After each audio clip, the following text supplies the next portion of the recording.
Yeah, I think the place you have to start there is kind of knowing that, I mean, it was going to be a battle, there's no doubt about it, but it was kind of understood and maybe even as far as expected this whole kind of offseason that Max Johnson was probably going to win that job. I think that job, he had the leg up on it, and Brennan is the veteran, and I'm not even saying I think right or wrong, but because I think Brennan is a guy who averaged 370 yards a game with SEC play, so he shouldn't be tossed aside. But yeah, I think Johnson was going to be the guy. So in some ways, just in terms of, hey, how you're looking at this first team LSU roster, yeah, I think it's not going to change too much because they really like Max Johnson.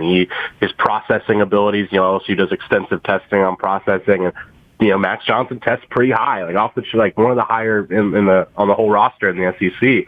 So, they love his processing. They like his feel and moxie in the game. He's mobile and a really good dual-threat quarterback that Brennan might not be, things like that. So, and also, and this might be me reading between the lines, but if you just, notice little things on social media or the players posting, it seems like even as far back as spring, they've been rallying around Max Johnson as, their guy more than, say, they did Myles Brennan. Again, that's just me reading between the tea leaves. But so long story short, I think Johnson's going to be fine. I do have...